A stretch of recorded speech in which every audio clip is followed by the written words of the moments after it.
I always believed that the greatest blessing of old age was not the things you owned, but the people who stayed close to you. My wife, Margaret, passed away 15 years ago, leaving behind a silence in this house that never truly left. From that moment, my family became my anchor, the only reason I kept waking up each morning. I poured everything I had into them. When my son Daniel wanted to buy his first house, I gave him most of my savings. When my daughter Ellen struggled to pay tuition for her own children, I quietly sold my old workshop, the place where I had spent decades building furniture with my hands, and handed her the money. I never thought of it as sacrifice. That word didn't fit, because it never felt like giving something up. It felt like fulfilling the role I was born into. I was their father, their grandfather, their protector. I believed that no matter what happened, the bond of blood would always circle back, giving me warmth in my last years. As my 75th birthday drew near, I clung to that belief. I told myself not to expect much, but still, in my heart, I carried little dreams. I pictured my family filling the garden behind the house, the air carrying the sound of laughter, the clinking of glasses, children running between the chairs, and someone raising a toast to Grandpa, the man who gave us everything. I even prepared. Days before, I tidied the backyard, though my knees hurt from bending down. I bought flowers to decorate the old wooden table. I cooked a casserole, Lily's favorite, my granddaughter who used to curl up on my lap, asking me to tell her bedtime stories. And I opened the cabinet where a dusty bottle of wine had waited for decades. Margaret and I bought it long ago and promised to open it for a truly special occasion. In my heart, I thought, this is the moment. This is what she would have wanted me to use it for. But on that morning, the house was still. I woke up earlier than usual, filled with nervous energy. I brewed a pot of coffee, placed a plate of cookies on the table, and sat by the window. The road outside stretched endlessly quiet. Every time I heard the faint hum of a car engine in the distance, my heart jumped. I leaned closer, waiting for it to slow down, to pull into the driveway. I imagined a door opening, the sound of familiar voices calling my name. Yet each time, the car passed without stopping. By noon, I told myself, they must be running late. Perhaps they're preparing a surprise. I tried to believe it, though the silence grew heavier. The food sat untouched. The candles I had set aside for the cake stood in their box. Hours slipped by, and with them, hope. It was not until evening that the phone rang. I answered it quickly, my voice trembling with anticipation. It was Daniel. His tone was rushed, almost mechanical. "Happy birthday, Dad," he said. "Listen, I'm sorry, but we can't make it today. There's just too much work, you know how it is. Maybe next weekend." I pressed the phone tighter against my ear, searching for warmth in his words, but there was none. Only the sound of him moving around, distracted, already half gone from the conversation. "Of course," I whispered. "I understand." When I hung up, the silence was louder than ever. I walked back to the table where the cake I had baked waited untouched. I lit the candles anyway, a faint glow flickering across the empty kitchen. I stared at them, unable to bring myself to blow them out. The wind from the half-open window did it for me. The smoke curled upward, fading into nothing. That night, I sat alone with the cold food, the unopened wine, and the ache of realization. For the first time in my life, I felt the truth pressed down on me. To them, I was no longer the center of the family. I was an afterthought, a burden, someone easier to ignore than to love. And as I sat in that heavy darkness, a thought I had never allowed myself to entertain before began to take shape. It was bitter, sharp, and impossible to silence. One day, they will regret treating me this way. The morning after my birthday, I woke up to the same silence. The table was still covered with the remains of yesterday's feast that never was. The casserole untouched, the half-melted wax from the candles hardened into strange shapes, the cake sitting there like a reminder of my foolish hope. I cleaned it all up quietly, stacking dishes, wrapping the cake, pouring the untouched wine back into its dusty corner of the cabinet. My hands moved with routine, but my heart felt heavier with each motion. I tried to convince myself that maybe they would make it up to me. Maybe the weekend would come, and with it, laughter and company. But the weekend passed. Then another. No one came. Only a few text messages arrived. Quick words, emojis, sorry, busy. It felt like they were checking a box rather than reaching out to me. I used to see them often. Lily would stop by after school, leaving her backpack on the floor and asking for stories about the old days. Daniel would call me for advice on fixing things around the house. Ellen used to ask me to babysit her kids whenever she needed a break. My house had been alive, filled with footsteps, voices, warmth. Now it was empty. Days went by with nothing but the ticking of the old clock in the hallway. One afternoon, I decided to call Daniel myself. I wanted to hear his voice, to remind him I was still here. When he picked up, he sounded distracted, typing on a keyboard in the background. "Dad, I can't talk long." "What's wrong?" "Nothing's wrong," I said, my throat tightening. "I just wanted to hear how you were." There was a pause, and then he sighed. "Look, Dad, I'm really busy. Can I call you back?" He never did. That night, I sat in my armchair, staring at the family photos on the wall. Each picture told a story: Christmas mornings, birthdays, graduations, smiles, hugs, promises of togetherness. They looked like a family that cared. But now, I wondered if those memories meant more to me than they ever had to them. The loneliness grew heavier with every passing day. I tried to find distractions: gardening, reading, repairing old furniture. But every sound of silence pressed deeper into me, reminding me of what was missing. The house was too big, too quiet. Sometimes I caught myself talking aloud, pretending Margaret was still here to answer me. Then, one Friday evening, I overheard something that cut me deeper than silence ever could. Daniel had forgotten to hang up after a rushed call. I heard his voice through the receiver, faint but clear. "He keeps calling. I don't know what else he wants. Honestly, it's exhausting. He'll be fine." A woman's voice, his wife's, responded with a laugh. "He's old, Daniel. He'll manage. You can't babysit him forever." My chest tightened. Babysit. Was that what I had become to them? A chore? A responsibility they wanted to shake off? I sat there for a long time, holding the silent phone against my ear even after the line had gone dead. My hands were trembling, but not from age. From something else. Something that had been quietly building since that lonely birthday. That night, as the house slept in darkness, a new thought settled in me. No longer a fleeting whisper, but a seed taking root. If they thought I was a burden, if they believed I was nothing but weight dragging them down, then perhaps it was time to show them who I truly was. They had forgotten the man who built their lives, who sacrificed everything so they could stand tall. But I had not forgotten, and I would not let them forget either. The days blurred into weeks, and the silence of my house became a second skin.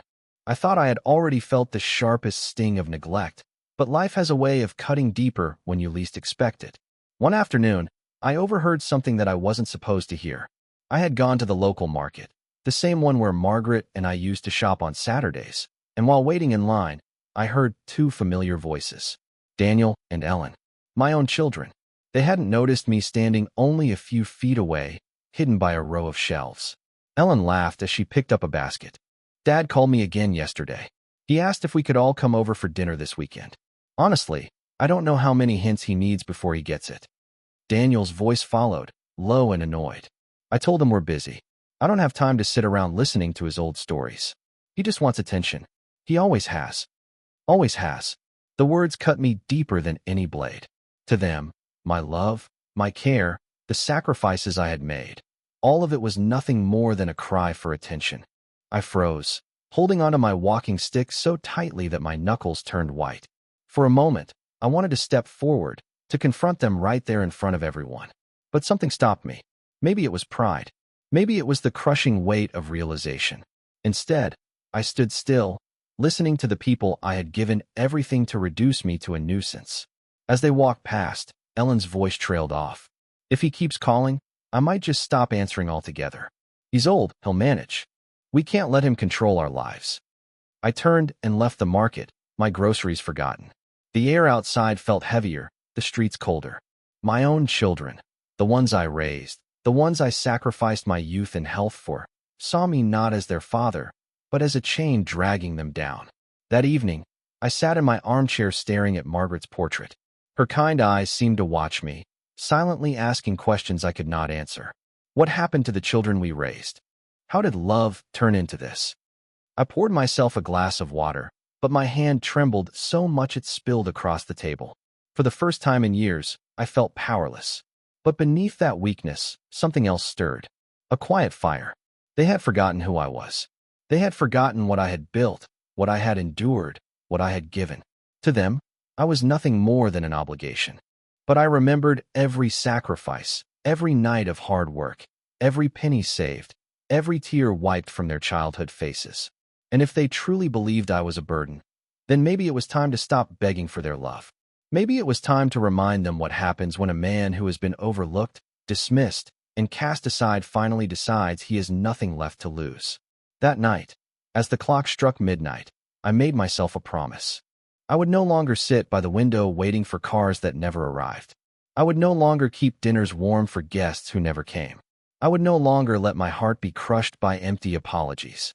They had crossed a line, and though my revenge would not be loud or cruel, it would be unforgettable. I closed my eyes, and for the first time in months, I slept soundly. Because I knew, tomorrow, everything would begin to change. The morning after that silent promise to myself, I woke up with a strange sense of clarity. The hurt was still there, sharp as ever, but beneath it something colder had taken root. I no longer waited for the phone to ring. I no longer watched the road for cars that never stopped. Instead, I began to look at my life and my family with new eyes. For years, I had been the giver, the one who sacrificed, who bent, who broke myself to keep them whole. And what had it left me with? An empty table, a cold house, children who whispered about me like I was an anchor tied to their necks. If they had forgotten who I was, then I would remind them, not with shouting, not with desperate pleas, but in silence. In my own way, I started with small things, cleaning out the old drawers where I had kept every letter, every receipt, every record of the help I had given them. Tuition payments, loan repayments I had covered, bills I had quietly handled so they could live freely. As I stacked those papers in neat piles, I felt something like power returning to me. These were not just scraps of paper. They were proof, evidence of a life built on sacrifice, evidence they would one day face. In the afternoons, I returned to my workshop, what was left of it. The smell of sawdust clung faintly to the air, though the tools were rusting and used. I sat there, running my fingers over the rough wood of the workbench, and thought about all the furniture I had crafted for my children. Tables, chairs, cabinets. They still filled their homes, pieces of me they likely no longer noticed. I imagined those objects watching them every day, silent witnesses of my presence. They could not erase me, no matter how hard they tried. One evening, Ellen finally called. Her voice was sugar-sweet, too careful. "Dad, how are you? I've been meaning to check in." I almost laughed. Check in, as if I were some patient in a nursing home. "I'm fine," I replied evenly. "Very busy, actually." She paused, surprised by my tone. For years, I had always sounded eager, grateful for the smallest crumb of attention. Not this time. "Busy? With what?" she asked. "Just sorting through old things. Reminders of the past," I said. There was silence on the other end. I could almost feel her discomfort. "Good. Let them wonder." When I hung up, I sat in the dark, staring at the faint reflection of my face in the window. For the first time, I didn't see just an old man waiting for affection. I saw someone who still had strength left. Someone who had endured storms far worse than neglect. They thought I would fade quietly into the background of their lives. But I had no intention of disappearing. No, if they wanted to treat me like I was nothing, then I would make sure that one day, when they looked back, they would remember me as the moment everything changed. It wouldn't be today. It wouldn't be tomorrow. But the time was coming. And when it did, they would finally understand what it meant to take a man's love for granted. The weeks that followed passed like a shadow stretching across the floor, slow, deliberate, unstoppable. I no longer reached for the phone. I no longer waited by the window. Instead, I watched. I listened. And I planned. It wasn't about cruelty. Revenge, for me, was not rage. It was justice. They had taken my love, my years, my sacrifices, and reduced me to an obligation. They thought I had nothing left to give and nothing left to take. That was their mistake. The first step was simple. I stopped helping. For decades, whenever a problem arose, they turned to me. A bill overdue? I paid it. A car broken down? I fixed it. A child's tuition short? I covered it. Quietly, without thanks, because I believed family meant never keeping score. But one evening, Daniel called, his voice tense, rushed. "Dad, listen, I wouldn't ask if it weren't urgent. We need some money for the mortgage this month. Just a little to get through." The old me would have said yes before he even finished. But this time, I let silence stretch between us. I can't, I said at last, my voice calm. He stammered, can't? What do you mean, can't? You've always. I said I can't. I repeated, firmer. You'll manage. You always do. The irony of my words echoed between us. For once, I gave him the same dismissal I had heard so many times. His breath caught, sharp with disbelief. He didn't argue further. He just hung up. When I set the phone down, my hands were steady. I had not shouted. I had not begged. I had simply drawn a line. For the first time, he felt what I had felt for months, abandonment. Soon after, Ellen came by unannounced, her smile brittle, her tone too light.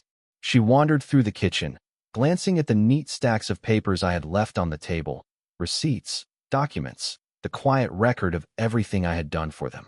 She picked one up, scanning it quickly. Dad, why do you still keep all these old bills? They don't matter anymore. I looked her straight in the eyes. They matter to me. Her smile faltered. She put the paper down, uneasy, and tried to change the subject. But I saw the discomfort in her face. For the first time, she realized I was not clinging to them anymore. I was holding something they had overlooked, truth. That night, I sat in my chair, the stack of documents beside me, the house quiet as ever. But the silence no longer crushed me. It steadied me. Because I knew they were beginning to feel it too. The shift, the change, the faint realization that the man they had dismissed was no longer the same. They had always assumed I would be there, a safety net they never thanked, but always relied on. Now that net was gone. And without it, they would stumble. They would fall. And when they did, I would be there. Not to catch them, but to let them finally see the weight of what they had thrown away. For the first time in years, I smiled as I turned off the light.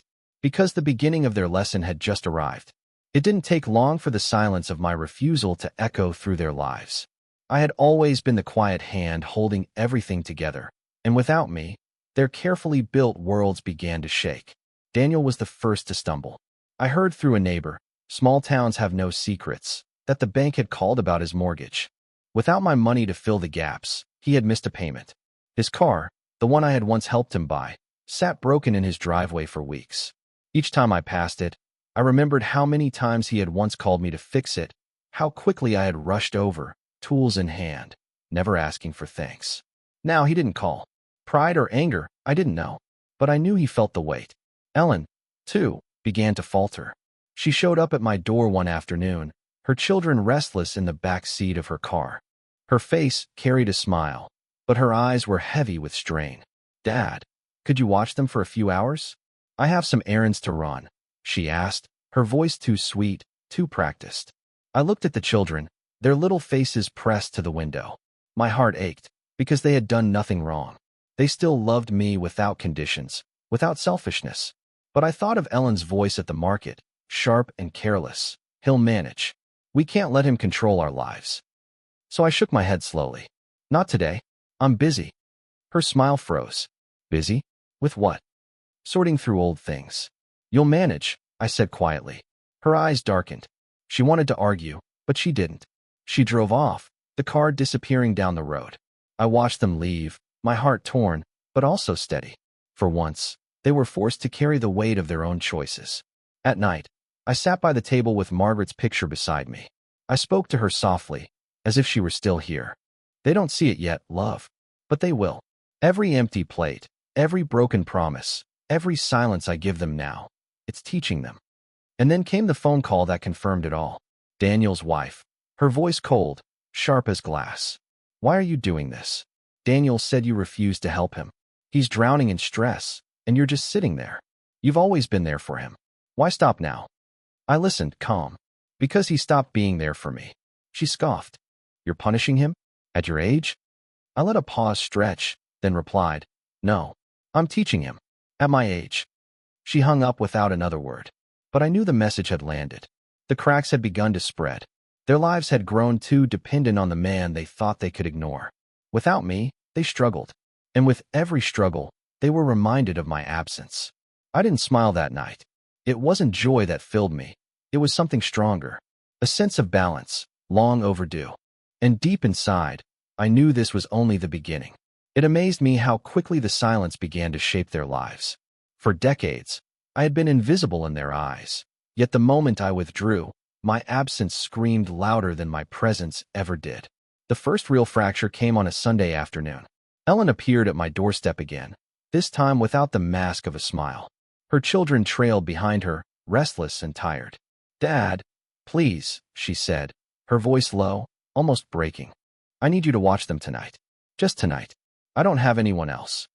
I looked at her carefully, the way a man studies a stranger.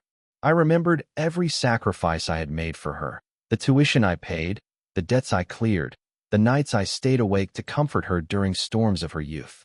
And then I remembered her laughter in the market, dismissing me like a burden. "No, Ellen," I said quietly, firmly. "You'll manage." Her eyes widened, then hardened. She wanted to argue, but I saw it in her. She knew the truth. For the first time in her life, she would have to solve her own problems without me.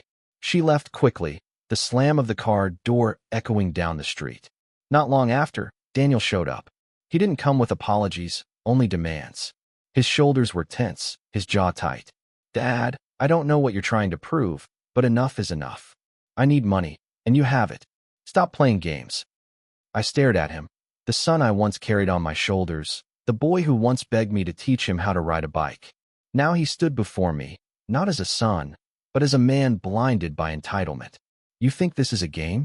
I asked, my voice steady. "I built your life, Daniel. Every stone, every chance you had, I put it in your hands.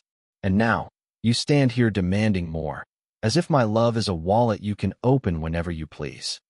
His face flushed. "You don't understand. Times are hard." I leaned forward, my eyes meeting his. Times were hard when I was young too, but I didn't have anyone to bail me out. I worked, I fought, and I survived. Maybe it's time you learned how to do the same. He left without another word, slamming the door so hard the frame rattled. For hours afterward, I sat in the quiet, my heart both heavy and light. Heavy with the ache of what my children had become. Light with the knowledge that they were finally tasting the reality I had shielded them from for too long. That night, the phone rang again. It was Ellen, her voice sharp, brittle with anger. "Do you know what you're doing to us? Daniel is furious. The kids are upset. We're all talking about you. You've changed." I closed my eyes, breathing deeply. "No, Ellen, I haven't changed. I've just stopped pretending." Silence stretched across the line. Then, with a choked breath, she whispered, "You'll regret this, Dad." But when the call ended, I didn't feel regret. I felt clarity. For the first time in years, they were forced to face the consequences of taking me for granted. For the first time, they felt the emptiness I had carried alone. And deep down, I knew this was only the storm's beginning. The true reckoning had yet to come. The silence of my refusal rippled through their lives like a stone dropped in water. What began as small inconveniences soon grew into storms they could no longer hide. I heard it first from a neighbor who worked at the bank. Daniel had fallen 2 months behind on his mortgage. The whispers of foreclosure were already circling. His pride kept him from coming back to me directly, but the strain showed on his face each time I saw him in town. He walked with his head down, his voice clipped, his temper short. For the first time, my son looked like a man drowning. Ellen, too, began to crack. Her children no longer looked bright and carefree. They were tired, restless, caught in the chaos of a mother stretched too thin. She stopped by my house one afternoon, not with a request, but with tears. She sat at my table, her hands twisting together as she spoke. "Dad, I don't understand why you're doing this. I know we've been distant. I know we haven't always been fair, but you've never shut us out before. Why now?" I looked at her carefully. I could see the exhaustion in her eyes, the desperation she tried to hide. But I remembered her words at the market. "He just wants attention. He always has." "Because I realized something," I said softly. "Love without respect is only taking, and I'm done being taken from." Her tears fell silently, but she said nothing more. She left with her children, the air heavy with unspoken truths. Not long after, I received a phone call from Daniel. His voice was sharp, filled with anger rather than humility. "Ellen told me what you said. You're tearing this family apart. Do you understand that?" I let his words hang in the air before answering. "No, Daniel. I'm not tearing this family apart. I'm just stepping back and letting you see what it looks like without me holding it together." His silence was brief, but telling. Then came the words that revealed everything. "You're cruel. You've changed. I almost laughed. Changed? No. For once, I was simply living with open eyes. But what struck me most was what came next. A few days later, Ellen returned, her face pale, her voice trembling. Daniel blamed me for everything. He said I should have convinced you that I let this happen. We fought. We've never fought like that before, Dad. He said we're better off without you. She broke down in front of me, sobbing into her hands. I reached out, my heart torn. Despite everything, she was still my daughter. But I held my touch back, because I knew the lesson was not yet complete. Better off without me? I repeated quietly. Then let him prove it. Her sobs filled the room, but I remained calm, my voice steady, my resolve unshaken. For years I had carried them. Now, for the first time, they were carrying themselves, and already collapsing under the weight. That night, I sat in my armchair, Margaret's portrait beside me, and whispered, "Do you see, love? They're unraveling." They thought I was invisible, but my absence has become louder than my presence ever was. And deep within me, I knew the true storm was still gathering. Their dependence had turned into desperation, and desperation soon breeds conflict. It was only a matter of time before the family I had once built with my hands began to destroy itself from within. The unraveling I had long predicted finally arrived, not in whispers, not in subtle cracks, but in full, unrestrained collapse. It began with a phone call late one evening. Ellen's voice was trembling, her words spilling over one another. "Dad, Daniel, and we fought again. It was ugly this time. He came to my house shouting. He blamed me for everything, said I poisoned you against him. He said I've always been your favorite, and that's why you won't help him now." Her sobs filled the line, each one twisting in my chest. But beneath the pain, there was also a strange, grim satisfaction. My children, so sure of themselves, were now clawing at each other instead of at me. They were beginning to see the consequences of years of selfishness, though not in the way they had expected. A few days later, Daniel himself came storming to my doorstep. His face was red, his eyes wild, his fists clenched at his sides. "Do you realize what you've done?" he shouted the moment I opened the door. "Ellen and I aren't speaking anymore. She blames me, I blame her, and it's all because you decided to play games." I stood in the doorway, unmoving, letting his anger wash over me like a storm breaking against stone. "This isn't a game, Daniel," I said quietly. "It's life. For once, you're seeing what happens when you can't lean on me anymore." He sneered, his voice dripping with bitterness. "You enjoyed this, didn't you? Watching us fall apart. You're punishing us. Some father you are." My jaw tightened, but my voice remained calm. "No, Daniel. I'm not punishing you. I'm showing you the truth. You built your lives on me like I was a foundation you'd never have to see. But now that the foundation has stepped away, the walls are crumbling. And maybe, just maybe, you'll learn what it feels like to carry the weight I carried for decades." He cursed under his breath and stormed off, slamming his car door so violently that the sound echoed long after he had gone. That night, I sat at my kitchen table, the silence heavy but no longer lonely. Margaret's portrait seemed to watch me, her eyes filled with questions only I could answer. "Is this what you wanted?" I imagined her asking. And I whispered back, "No, my love. It's not what I wanted, but it's what they needed." The days that followed only proved me right. Word reached me from neighbors, from whispers in the market, from the quiet gossip of a small town that never truly sleeps. Daniel's business was faltering, his debts mounting. Ellen had grown cold and withdrawn, snapping at her children, fighting with her husband. The siblings who once stood together were now tearing each other apart, each blaming the other for the fracture that had begun with me. And through it all, none of them seemed to realize the truth. They had broken this long before I ever stepped back. I was only the mirror now, reflecting their choices back at them.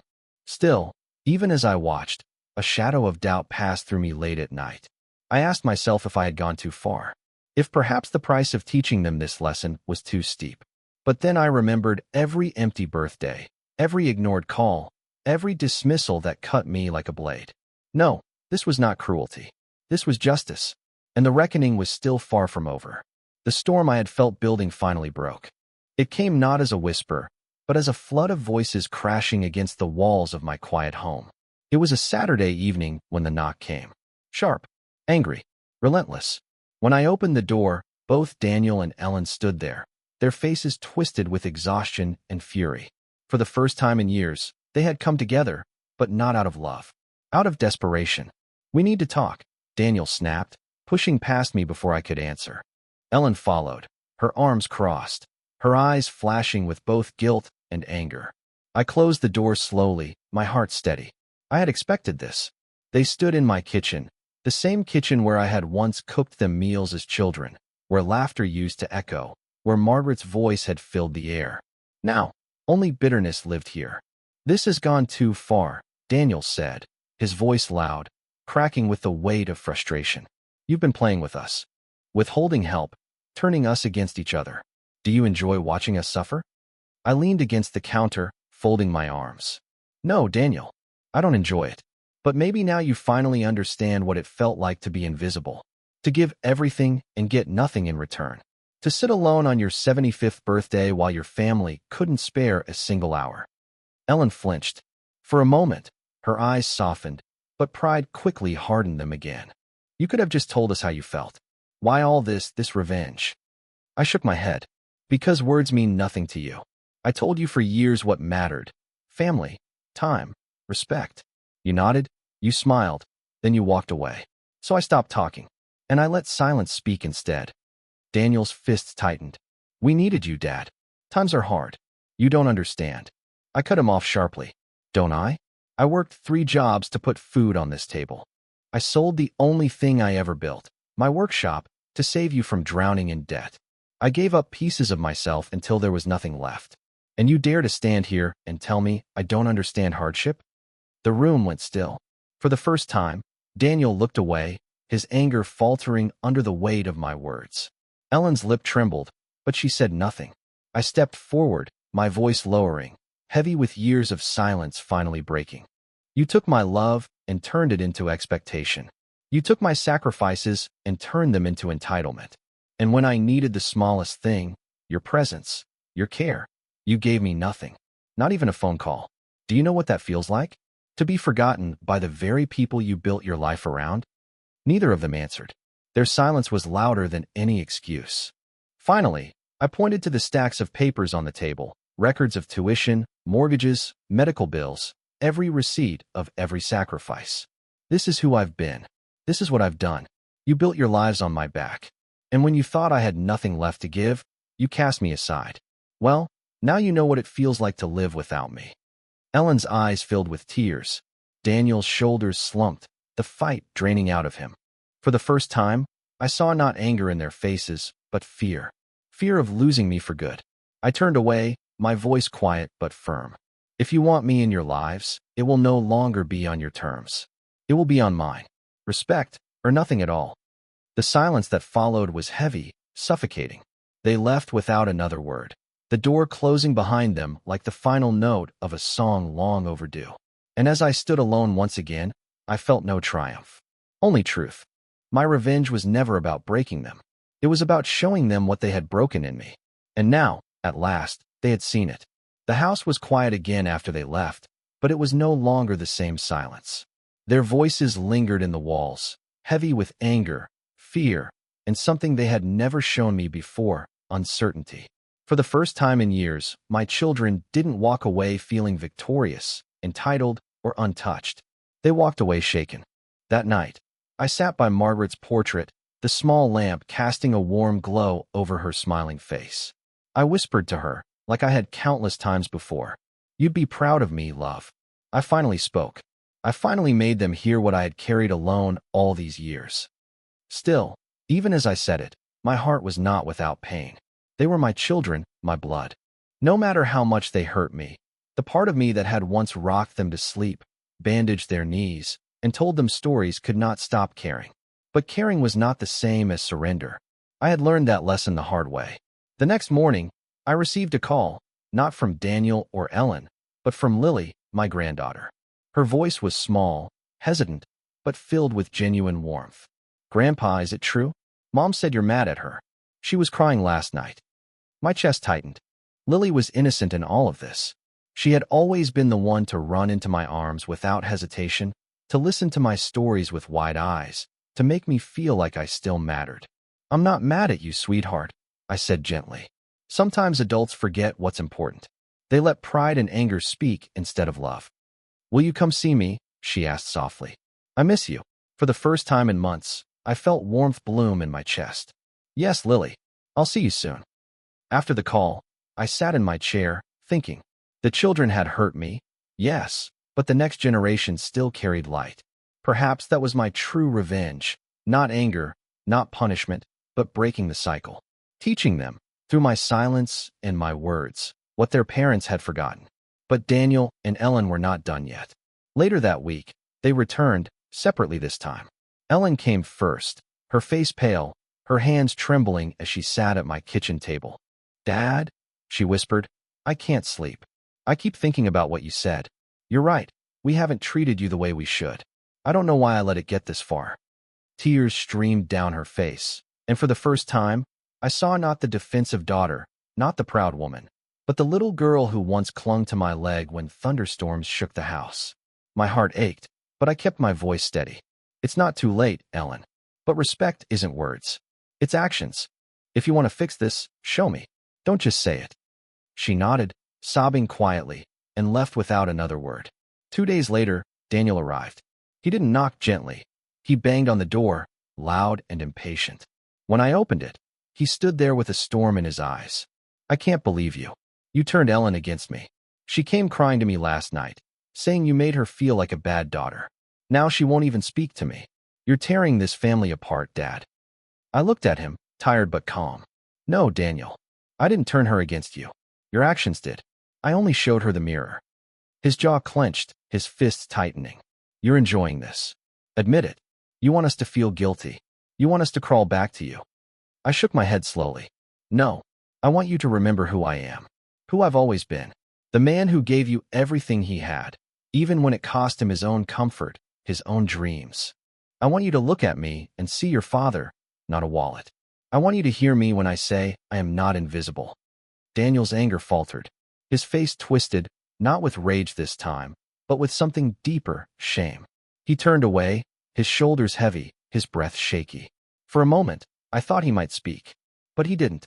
He walked out, slamming the door behind him. That night, I sat in silence again, but this silence felt different. It wasn't loneliness. It was power. The tides were shifting. Ellen was breaking under guilt. Daniel was fighting against shame. And through it all, I remained steady, no longer the desperate father begging for scraps of affection, but the man they had forgotten, strong, unyielding, and finally respected. The war for their hearts had only begun. But for the first time in years, I knew one thing for certain. The lesson was working. The air around my family grew heavier with every passing day, like a storm cloud refusing to break. Daniel and Ellen were no longer speaking except to argue, and even then their words were filled with venom. Where once there had been uneasy peace, now there was only open hostility. And though they tried to keep me at the center of their blame, deep down they both knew the truth. It was their choices, their neglect, that had brought them here. One evening, the phone rang, and when I picked it up, I heard shouting before I even spoke a word. Ellen and Daniel were on the line together, their voices overlapping in chaos. Dad, tell her she's the one who ruined everything. Daniel shouted. No, you ruined it, Daniel. You've always been selfish. Ellen fired back. For a long moment, I simply listened, the two of them tearing into each other, each demanding that I take their side. My heart ached. These were my children, the ones I once carried in my arms, the ones I had protected from every storm. And now they were clawing at each other, blind to how far they had fallen. Finally, I spoke, my voice calm, steady, slicing through their shouting. Enough. The line went silent. For the first time in months, they both stopped to listen. Do you hear yourselves? I continued. Two grown adults, screaming like children, demanding I pick a side. I will not choose between you. I will not fuel this fire. If you want to destroy each other, you'll do it without my help. There was silence again, then Daniel's voice, low and bitter. So you'd rather watch us fall apart than help us? No, I replied firmly. I'd rather watch you finally take responsibility for your own lives. Something I should have made you do years ago. Ellen began to cry, her sobs filling the line. Daniel muttered a curse and hung up, leaving only her trembling breaths. I waited, listening, until finally she whispered, "I don't know how to fix this, Dad." "Start by looking at yourself," I said gently. "Not at me. Not at your brother. At yourself." When the call ended, I sat in my chair, staring at the piles of documents still stacked on my table. Tuition bills, mortgage statements, medical payments. Every sacrifice I had made lay there. Proof of the man I had been. Proof of the foundation they had chosen to forget. And then I made a decision. I gathered the papers, every last one, and placed them into a large envelope. On the front, I wrote one simple word: truth. I wasn't planning to throw it in their faces, not yet. But I would be ready. Because one day soon, when they pushed too far, when their bitterness boiled over, I would place that envelope in front of them and force them to see.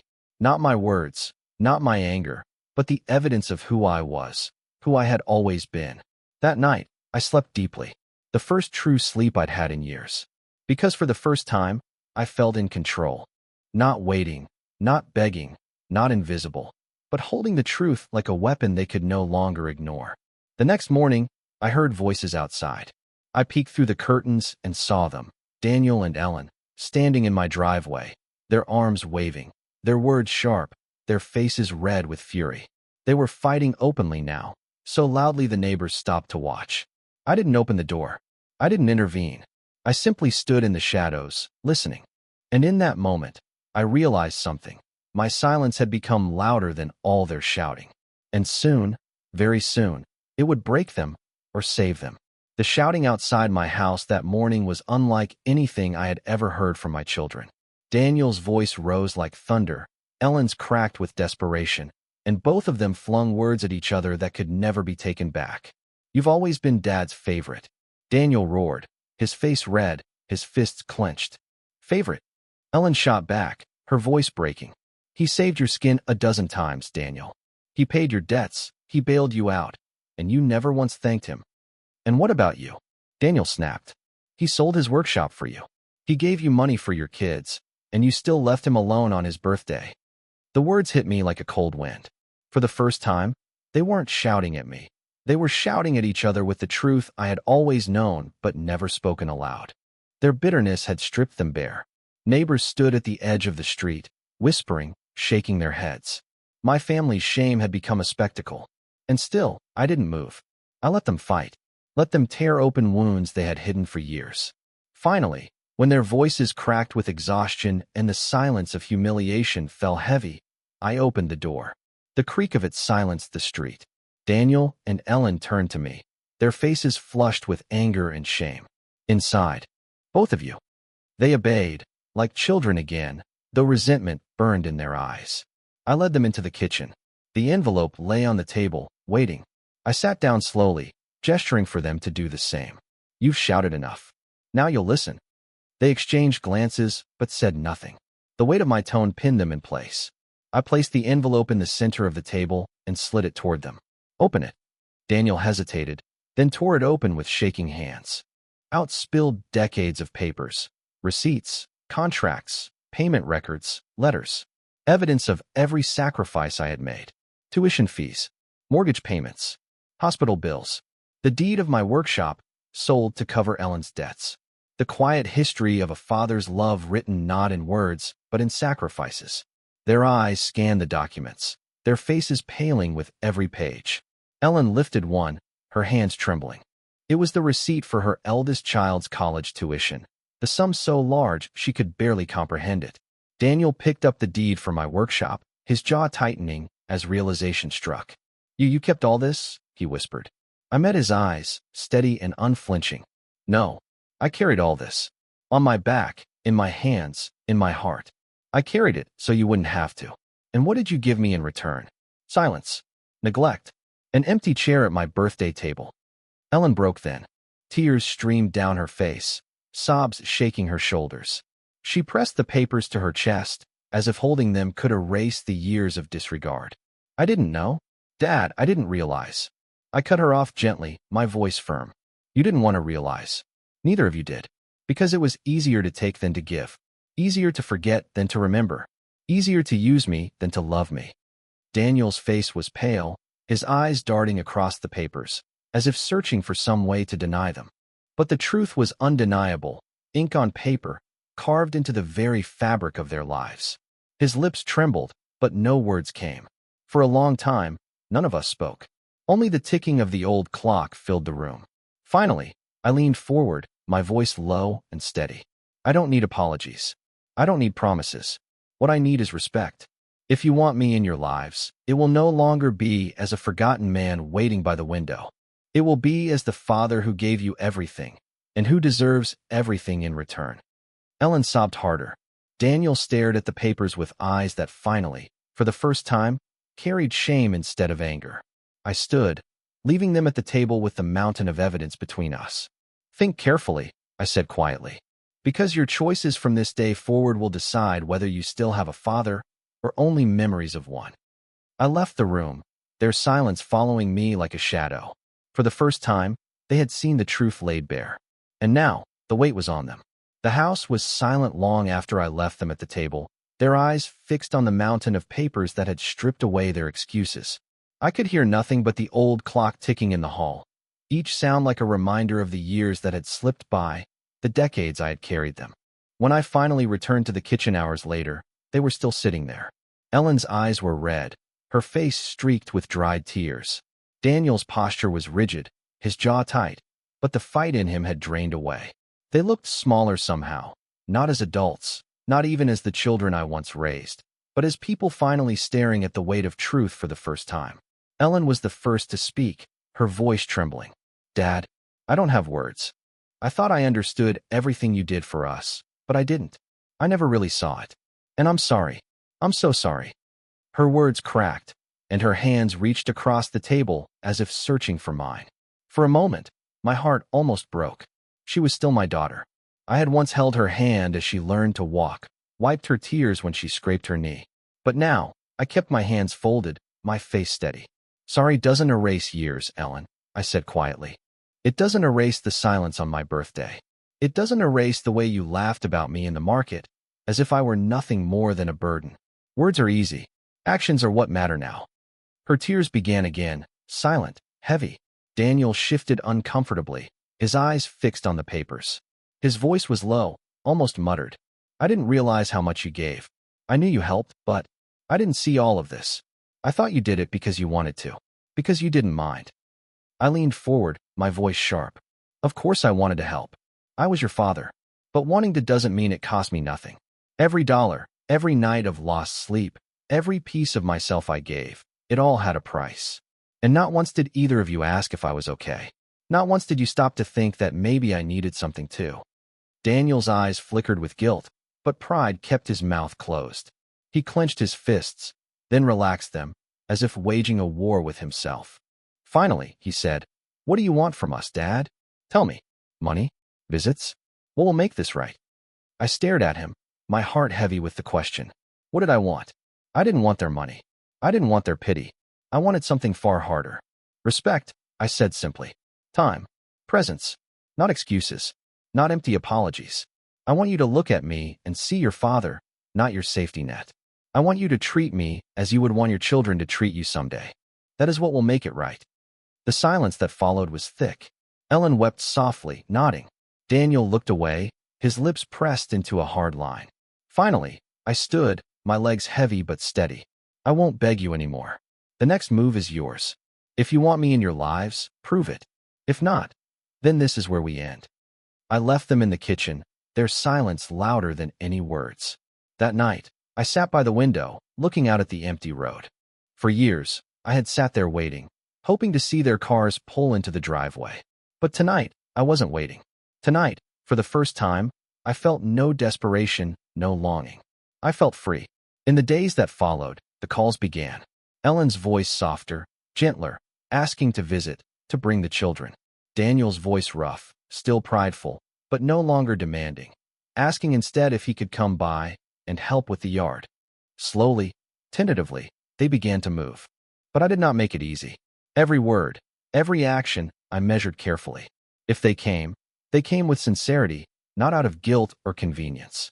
If they tried to fall back into old patterns, I reminded them of the papers, of the truth they could no longer run from.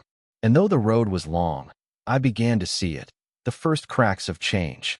Not enough to heal the years, not yet, but enough to show that perhaps, just perhaps, they had finally begun to learn. Still, deep inside, I knew the final reckoning had not yet come. The days that followed were different from any I had known in years. For the first time, my phone rang not with rushed excuses or demands, but with quiet invitations. Ellen called to ask if she could bring the children over to help me in the garden. Daniel's voice, though rough and hesitant, carried something unfamiliar: humility. He offered to repair the old fence in the yard, the same fence I had once fixed countless times without him ever noticing. I agreed, but not eagerly. My forgiveness would not be given as freely as my sacrifices once were. It had to be earned. When Ellen arrived with her children, I saw it in her eyes immediately, the change. She no longer rushed past me with a quick kiss on the cheek before hurrying to her own concerns. She lingered, her children clinging to my arms, her gaze steady and remorseful. As we dug in the soil together, she finally spoke, her voice soft but firm. "Dad, I don't deserve your kindness. But I promise you, from this day on, you won't be invisible again." I said nothing at first, only nodded. Words were easy. Time would reveal if her actions matched. But deep in my heart, I felt a spark of hope. Daniel's return was harder. He arrived one Saturday, tools in hand, his movements stiff, his pride still a shadow clinging to him.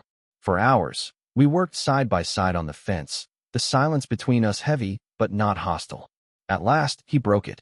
"I don't know how to say I'm sorry," he muttered, his hands gripping the wood. "I've always been selfish. I thought you'd always be there. And when you weren't, I realized I never learned how to stand on my own." I looked at him, sweat on his brow, his once strong shoulders bowed under more than just age or work. And for the first time in years, I saw not the entitled man he had become, but the boy who had once looked up at me with wide, trusting eyes. "You're learning now," I said simply. He nodded, his jaw trembling, and returned to work. That was enough. Weeks passed, and slowly, the rhythm of family began to return, but differently. There were no more careless assumptions, no more dismissive excuses. Each visit was deliberate, each gesture cautious, but real. They cooked meals for me, sat with me in the evenings, asked me about my life instead of rushing to speak of their own. It was not perfect, not yet, but it was progress. And then came the moment I had not expected. On a quiet Sunday, Ellen and Daniel came together, not with anger, but with humility. They stood in my kitchen, the same place where weeks earlier they had shouted accusations, where I had laid the truth envelope before them. Daniel spoke first, his voice low. "Dad, we were wrong. All these years, we took you for granted. We thought your love was endless, your sacrifices invisible. But we see it now. We see you." Ellen stepped forward, her eyes wet with tears. "We can't change the past, but we want to change the future, if you'll let us." For a long moment, I said nothing. My heart ached, torn between the years of pain and the fragile hope of this moment. Margaret's portrait hung on the wall, her kind eyes watching, as if urging me to answer. Finally, I spoke, my voice steady. "You can't erase what's been done, but you can decide what comes next. I won't beg you anymore. If you want me in your lives, show me. Not once, not twice, but every day. Respect isn't an apology. It's a choice." They both nodded, tears falling freely now. And in that moment, I saw something I had not seen in years: sincerity. That evening, as the sun set over the fields, I sat on the porch, listening to the laughter of my grandchildren playing in the yard, the sound of Daniel and Ellen speaking quietly together without shouting.